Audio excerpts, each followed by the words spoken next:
J'ai à cœur de vous dire une ou deux choses au sujet de la prière. Qu'est-ce que la prière? De quoi est-elle faite?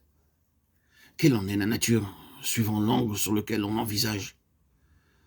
Sans prétendre épuiser le sujet, je crois que nous pouvons dire que la prière a de nombreux aspects principaux, dont la communion, la soumission, la sollicitation, la collaboration avec Dieu et bien sûr la lutte. Bien qu'à lui seul, chacun de ces éléments puisse servir de définition à la prière, la vraie prière ne peut se passer d'aucun d'entre eux. Elle les comporte tous, elle les suppose tous. Prier, c'est être en communion, en bonne harmonie avec Dieu. C'est lui ouvrir toute grande la porte de notre cœur par amour pour lui. Aucune prière digne de ce nom ne peut sortir de cette norme.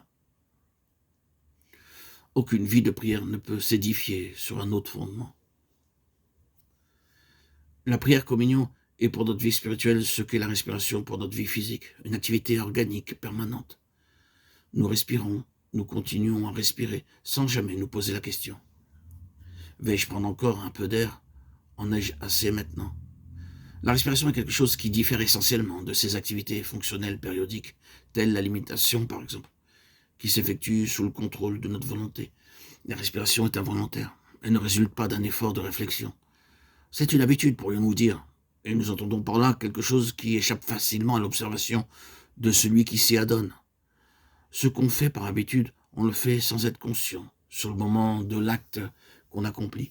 Quand une habitude s'est ancrée, elle devient, sans que nous nous en rendions compte, un des éléments constitutifs de notre vie de tous les jours. Or, la communion avec Dieu est cela, quelque chose qui continue, qui dure. Mais oui, nous sommes en contact avec le Seigneur et spontanément, involontairement, nous ouvrons notre cœur. C'est là le fondement essentiel de la vie de prière, et nous devons veiller à ce que ce fondement soit à sa place. Toute notre vie de prière n'est pas là, mais ce contact permanent avec le Seigneur, cette communion habituelle, cet épanouissement spontané de notre cœur devant lui, est à l'arrière-plan de toutes nos activités réfléchies. Il y a là quelque chose dont on ne saurait sous-estimer la valeur, car si nous avons cette base-là, toute notre vie de prière s'en ressentira et verra son efficacité accrue d'autant.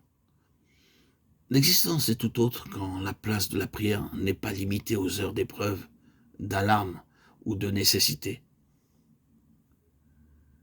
Les passes difficiles que nous sommes tous appelés à franchir seraient le plus souvent beaucoup moins critiques si nous vivions plus près de Dieu.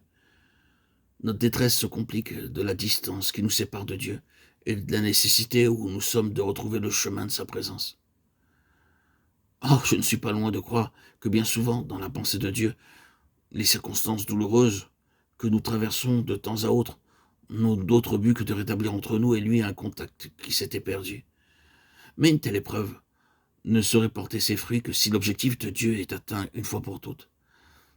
La communion avec lui, une fois rétablie, nous ne devrions pas nous laisser déchoir de cette position spirituelle, mais au contraire, nous attacher d'autant plus à lui que c'est dans une heure de détresse que nous avons ainsi redécouvert la valeur de la prière.